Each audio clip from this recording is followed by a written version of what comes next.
હરે Krishna. કૃષ્ણાસ cuisine ગુજરાતીમાં regular recipe સાથે આપનું હાર્દિક સ્વાગત છે. દરેક ઘરમાં દરેક ગૃહિણીની એક જ મૂંઝવણ હોય છે, સવારથી લઈને રાત સુધી કે શાક શું બનાવવું.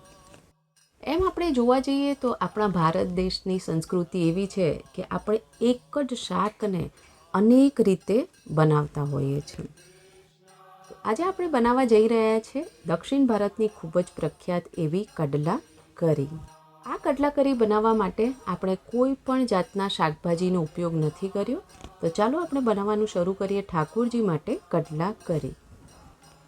તો કડલા કરી બનાવવા માટે સૌપ્રથમ આપણે લઈ લઈશું 250 ગ્રામ જેટલા ચણા.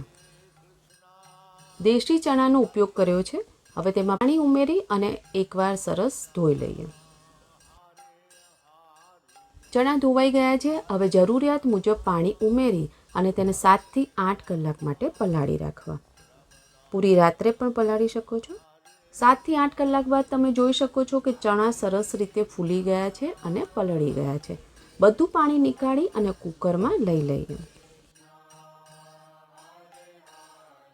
હવે તેમાં 1 ચમચી જેટલું મીઠું, 4 કપ જેટલું પાણી. હવે ઢાંકણ ઢાંકી અને એની 4 થી 5 વિસલ ધીમા તાપે વગાડવાની છે.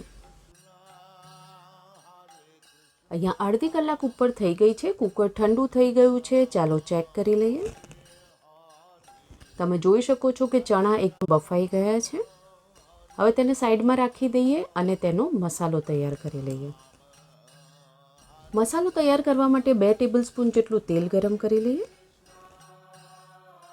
તેલ ગરમ થાય એટલે તેમાં 3 ટેબલસ્પૂન જેટલી ચણાની દાળ, 2 ટેબલસ્પૂન જેટલા સૂકા ધાણા ઉમેરી અને તેના ધીમા તાપે આપણે 1 મિનિટ માટે શેકી લઈએ.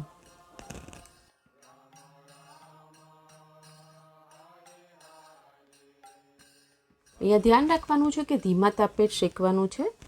1 થી 2 મિનિટમાં ગુલાબી થઈ ગયા છે. હવે તેમાં 5 ચમચી જેટલા મેથીના દાણા, 5 ચમચી જેટલી હિંગ ઉમેરી અને ફરીથી મિક્સ કરી લઈએ.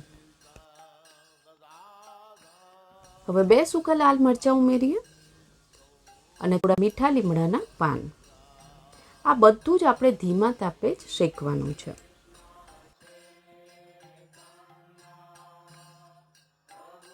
હવે તેમાં 1/4 કપ જેટલું ખમણેલું નાળિયેર ઉમેર્યું છે. આમાં તાજા જ નાળિયેરનો ઉપયોગ કરવાનો છે. પેલું ડેસિકેટેડ કોકોનટનો ઉપયોગ નથી કરવાનો.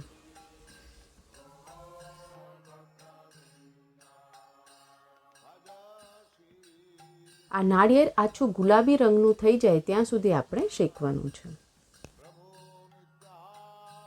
અહીંયા 5 થી 6 મિનિટ થઈ ગઈ છે. તમે જોઈ શકો છો કે બધો જ મસાલો તૈયાર છે. સ્ટવ બંધ કરી દઈએ અને એને એક બીજી પ્લેટમાં નીકાળી દેવાનું છે. હવે આ એકદમ ઠંડુ થઈ જાય પછી મિક્સી જારમાં ટ્રાન્સફર કરી લેવું. ઠંડુ થઈ ગયું છે. હવે 1 કપ જેટલું પાણી ઉમેરી અને તેને ગ્રાઇન્ડ કરી લઈએ. અહીંયા તમે જોઈ શકો છો કે મસાલાની પેસ્ટ બિલકુલ તૈયાર છે. હવે શાક બનાવવાનું શરૂ કરીએ. એક કડાઈમાં 2 ટેબલસ્પૂન જેટલું તેલ ગરમ કરી લઈએ.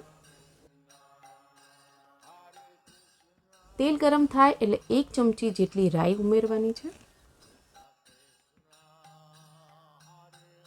રાઈ ચટકવા લાગે એટલે અડધી ચમચી જેટલી હળદર, થોડા મીઠા લીમડાના પાન. હવે જે ચણા બાફીને રાખ્યા હતા તે તેના પાણી સાથે તેમાં ઉમેરવાના છે. અડધી ચમચી જેટલું મીઠું ઉમેરવાનું છે. અડધો કપ જેટલું પાણી ઉમેરી મિક્સ કરી અને શાક ગરમ થાય ત્યાં સુધી ચડવા દેવું. મીડિયમ તાપે ગરમ કરીએ. અહીંયા 5 મિનિટમાં તમે જોઈ શકો છો કે આ જે પાણી છે એ ઉકળી રહ્યું છે. હવે આપણે જે મસાલાની પેસ્ટ તૈયાર કરી હતી તે તેમાં ઉમેરી દઈએ.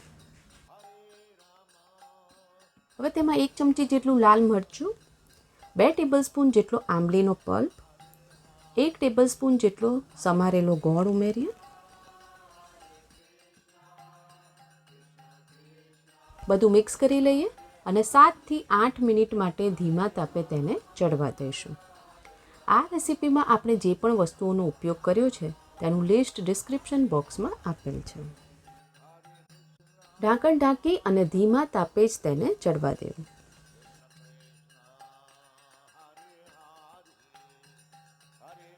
અહીંયા 7 થી 8 મિનિટ થઈ ગઈ છે. એક વખત મિક્સ કરી લઈએ. અહીંયા તમે જોઈ શકો છો કે એની કન્સિસ્ટન્સી બિલકુલ પરફેક્ટ છે. જો તમને હજી રસો કરવો હોય તો તમે તેમાં થોડું પાણી ઉમેરીને પણ તેને એડજસ્ટ કરી શકો છો. કડલા કરી બિલકુલ તૈયાર છે. સ્ટવ બંધ કરી દઈએ. ઉપરથી ઝીણી સમારેલી કોથમીર ઉમેરી દઈએ. અહીંયા કડલા કરીને રાગી પુટ્ટુ સાથે સર્વ કરી રહી છું. તમે આ જ કડલા કરીને રોટલી સાથે, ભાખરી, ભાત સાથે, ડોસા સાથે, ઇડલી સાથે કે ઇડી અપ્પમ સાથે પણ સર્વ કરી શકો છો. તુલસી પત્ર પધરાવીને ઠાકોરજીને ભોગ અર્પણ કરીએ. ઠાકોરજીને ભોગ લગાવી દીધેલ છે. રેસીપી પસંદ આવી હોય તો બનાવીને ઠાકોરજીને ભોગ અર્પણ કરવો અને પ્રસાદના રૂપમાં ગ્રહણ કરવું. જો તમને આવી પ્રસાદની રેસીપીઝ પસંદ આવતી હોય તો લાઇક, શેર, સબસ્ક્રાઇબ કરો અને બાજુમાં આપેલ બેલ આઇકોન પર ક્લિક કરો જેથી પ્રસાદની રેસીપીઝ તમને મળતી રહે. આવો સાથે મળીને જપીએ હરે કૃષ્ણ, કૃષ્ણ કૃષ્ણ, હરે હરે, હરે રામ, રામ રામ, હરે હરે.